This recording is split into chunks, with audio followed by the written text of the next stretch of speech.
Salam jemaat yang dikasihi Tuhan, tetap semangat, tetap sukacita.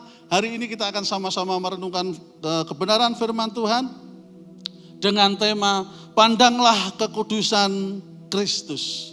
Ayat bacaan akan saya baca dari Ibrani 12 ayat 1 dan 2. Karena kita mempunyai banyak saksi bagaikan awan yang mengelilingi kita, marilah kita menanggalkan semua beban dan dosa yang begitu merintangi kita, dan berlomba dengan tekun dalam perlombaan yang diwajibkan bagi kita.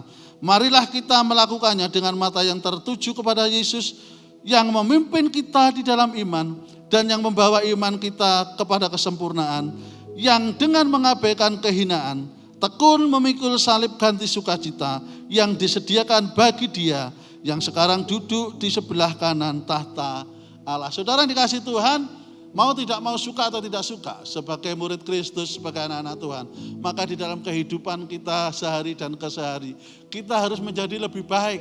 Kalau dikatakan di dalam ayat 1, menanggalkan beban dan dosa, hal yang tidak berkenan kepada Tuhan, itu kita tanggalkan.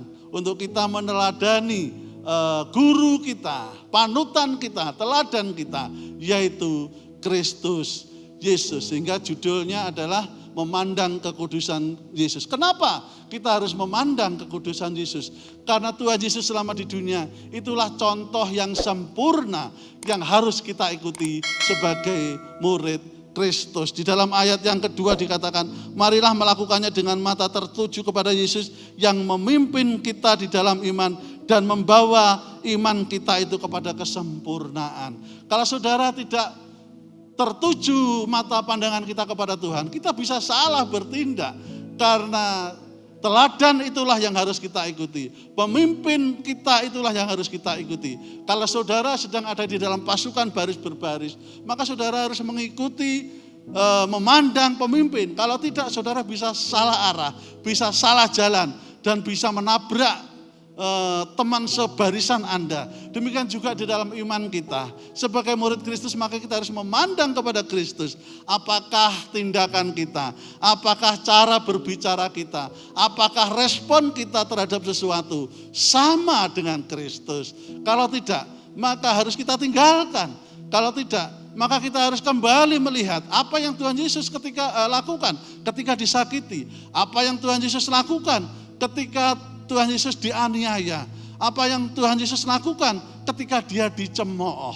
Maka itulah yang akan menjadi hal yang harus kita kerjakan. Kalau kita tidak meneladani Tuhan Yesus, maka jangan berkata kita adalah murid Kristus. Tuhan Yesus memberkati kita semuanya. Kita adalah orang-orang yang senantiasa diperbaharui dan dari hari ke hari untuk menjadi sama seperti Kristus. Tuhan Yesus memberkati kita semuanya. Immanuel.